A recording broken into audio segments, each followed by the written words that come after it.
Good afternoon. I am League member and co-chair of Voter Services, Deborah Scheinman, and I will be the moderator for the Alachua County Sheriff position. There are two Democratic candidates that will be on the primary ballot for the sheriff seat. They are Sadie Darnell and Clovis Watson. The Alachua County Sheriff is an elected position in a partisan election and serves a 4-year term. There is no term limit. The format of the forum will be as follows. Each candidate will have 1 minute for an opening statement. Following the opening statements, I will read questions prepared by the League of Women Voters. Each candidate will have 1.5 minutes to answer each of the 4 questions. I will rotate the order in which the candidates respond. You will be able to see the timer, who will indicate the remaining time at 30 seconds and stop. When your time is up, you must stop or your microphone may be muted.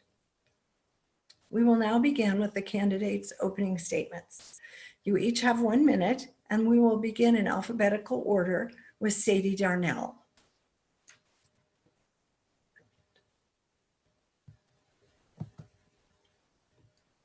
Hi, good afternoon. I'm the only candidate who has been a registered Democrat and a local law enforcement professional for over 40 years. I'm also the only candidate who has maintained the required Florida law enforcement certification during that time. I have experience in managing over 900 employees successfully over the past 13 years. I've been field tested many times by major crimes, hurricanes, and the most recent challenge was the visit of a white supremacist to UF campus. I'm also very proud to say that the Alachua County Sheriff's Office is one of only 2 out of 6 local law enforcement agencies who have achieved accreditation. With the current social unrest, now is not the time for significant change in leadership. What our community needs is proven leadership, dedication to excellence, commitment to integrity, and most importantly, my responsibility is to ensure safety and protection to everyone. I'm not a politician, I'm your sheriff. For these reasons, I would be honored to have your vote and your support. Thank you. Thank you. Clovis Watson, your statement, please. Thank you, and thank you so much for having me, and I'm honored to be here today to answer questions. I'm a product of the public school system, born and raised here in Alachua County, and actually a product of the public school system pre and post integration. I grew up in Marywood housing projects where my father worked 2 full-time jobs for 30 years to take care of us, and my mother worked as a maid at the local hotel industry. I went to school and really worked at bettering myself as my father advised I should do. He always said, son, get an education and work so that you will not have to do what I've done to take care of you all. I've done that. After graduating from high school in 1976, my first job was Copeland Sausage Company. I was on the hog hair crew, and if that won't make you get education, nothing will. Subsequently, I continued my education, became a police officer, moved up the ranks. I was a training officer. I spearheaded a community policing program, and someone who's really took police officers serious. Vote for me for Sheriff, Alachua County, Clovis Watson Jr. Thank you. Thank you. We will now move on to our questions. You will have 1.5 minutes to answer. We will start with the second candidate alphabetically and then rotate the order in which candidates respond to the questions. For our first question, we will begin with Clovis Watson. What options are available in the Alachua County jail system for inmates suffering from mental illness?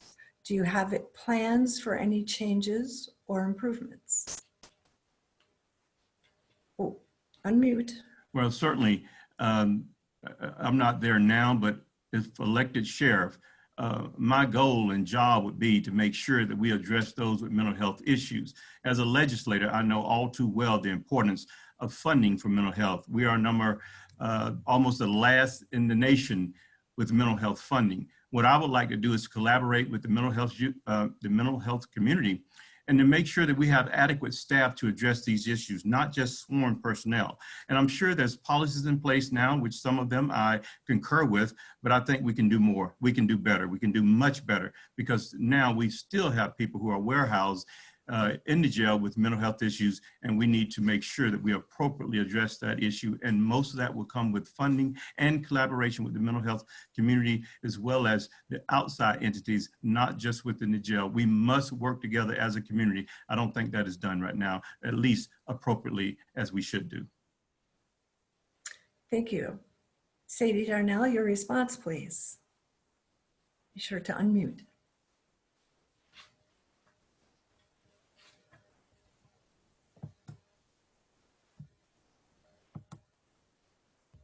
All right.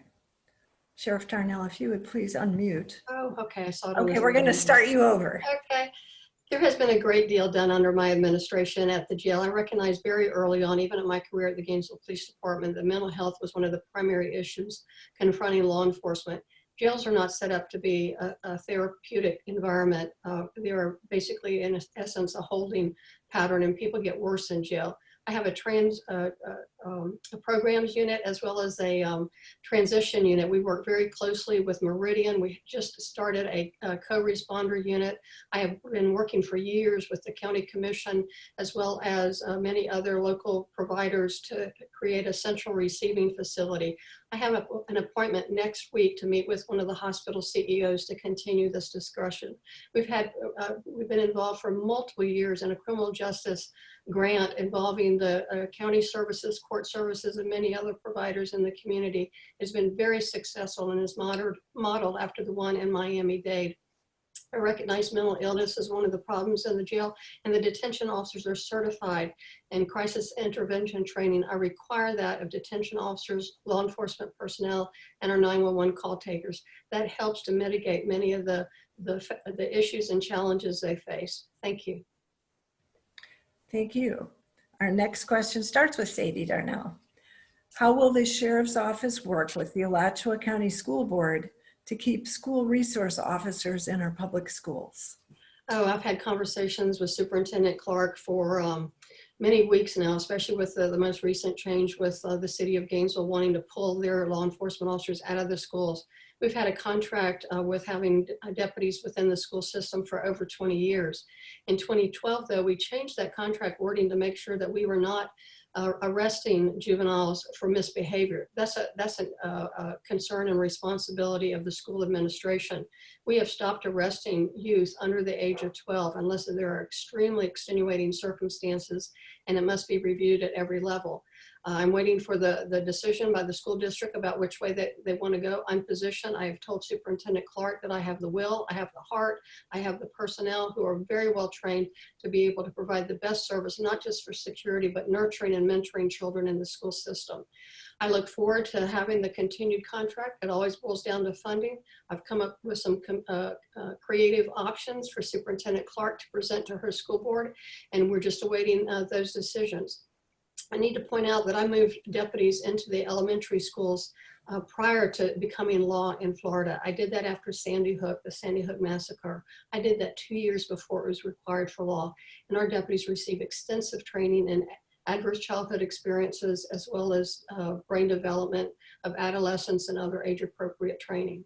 Thank you very much. Thank you. Clovis Watson, your response, please. Thank you. Thank you so much for the question. And certainly I have the will, the drive, the courage, and the understanding to make sure that we protect our kids in schools. And I too was a part of the process to make sure that we don't have our kids go from school to jail pipeline. We introduced a bill, I co-sponsored a bill, so that we would not arrest our young children in schools. We should establish a good mentoring program, and we should make sure that we have the appropriate funding. I don't think funding is an issue. I think it's how much importance we put on our children. It is how we will address our schools, how we will address the need to have officers in our schools to protect our children and not arrest our children. Most officers want to go into the school and mentor our kids, protect them, work with them, establish a great rapport with our young people, and that is a cause of priority. It's where we put our money. Where's the priority as to how we fund our officers and our deputies in schools? I am someone who will do that, have the courage to do it, and the understanding and the will. Thank you. Thank you. For our next question, we'll begin with Mr. Watson. How do you plan to ensure the law enforcement officers of Alachua County Sheriff's Department do not develop a culture that fosters racial injustice? Thank you. Great question. I've stated this throughout my campaign, and it's been greatly embraced by many people, organizations, and many entities. It is that we go into the community, establish a strong level of community policing, establish a rapport with the community, establish trust with the community, establish a partnership, not just rhetoric, not just talk, but true partnership within the community. We cannot wait, we should not wait until there's an unrest or a difficult time in the community to affect an arrest. We have to go into the community when there's zero issue being presented so that we can establish that rapport and trust, and they get to know us by first name and we get to know them equally by first name. When you establish that trust and that understanding, and understanding that we may think differently, we may worship differently, we may look at things differently, we may have been raised differently, but we are in this together. We're in one house as a people to address the people, and I will put together a great collaboration between law enforcement and the community, because the community and law enforcement must coexist. There is no community without law enforcement, and there is no law enforcement without the community. I'm the sheriff who could do that. I will be your next sheriff that will bring the community together during this very difficult time. Thank you. Thank you. Ms. Darnell, your response? Oh. Just a moment. Pops up on my screen. Okay, as the only sheriff in Florida, as the only woman sheriff in Florida, I certainly understand what causes tension and creates conflicts regarding not respecting or valuing someone because of the outside appearances. I have certainly felt that myself. From the standpoint of what I've done early on at the Alachua County Sheriff's Office was to begin training in racial and ethnic disparity, as well as the disproportionate minority contact. We are in a third year phase, 3 years of having this training, and it has led to the creation of a youth community and resource unit. That is a unit that is totally dedicated to outreach and to mentoring children.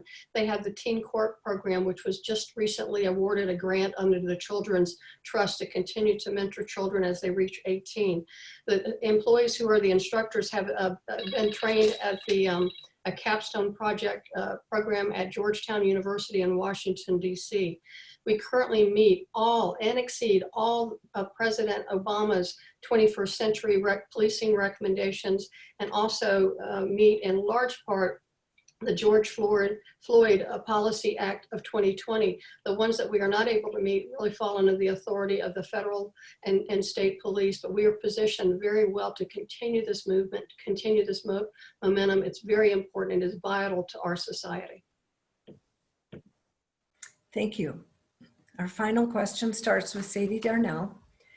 The public debate around law enforcement suggests reducing funding for armed officers and reallocating those funds to support professionals who may be better trained in diffusing potentially violent situations. How would you respond and create a proposal implementing this idea if asked to do so?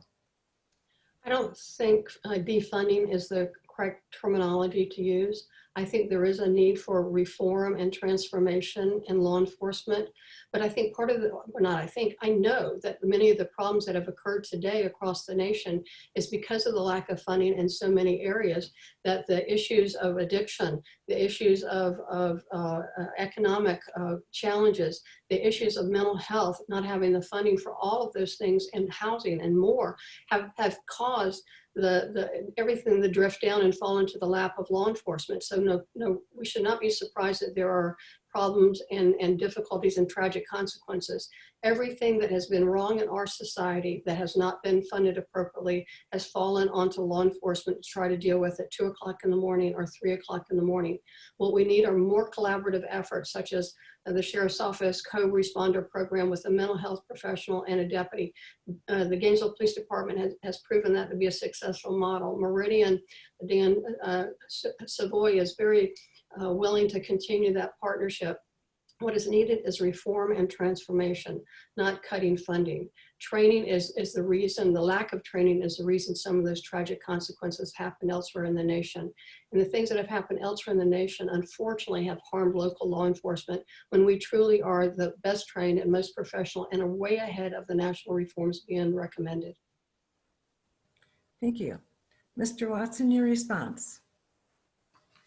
Yes, thank you. You know, I've talked to many people in the community, and I've talked to the law enforcement community. And most of the people that I've talked with, their concern was mostly about allocation, as to how we establish an important part of the budget to make sure that we engage the community, to make sure that we establish partnership. I think if we look at the priorities in the Alachua County Sheriff's Office and engage the community, create partnerships to create more genuine community policing programs, establish a level of rapport and trust with all entities within the community. If we do that appropriately, then we will establish trust. A lot of what people are protesting is a lack of trust. And if we do not build trust with the community, we lose the community. Now, we can allocate with mental health, which I agree with that, and I'm certainly happy that the Gainesville Police Department saw fit long before the Sheriff's Office did. And certainly I want to continue those efforts, but I want to take it another level. And we need to also hire non-sworn personnel to engage in the community and to help the community through the efforts of law enforcement agency. Because I think if we establish that rapport and build that trust, we will see a much lower level of mistrust and people going out advocating for something different, if you will. So that is what we need to do, is look at the important portion of the budget, set priorities, and do what's best for the community, not personal interests. Thank you so much. Thank you. This ends the panel for the Alachua County Sheriff's seat. Thank you to both candidates.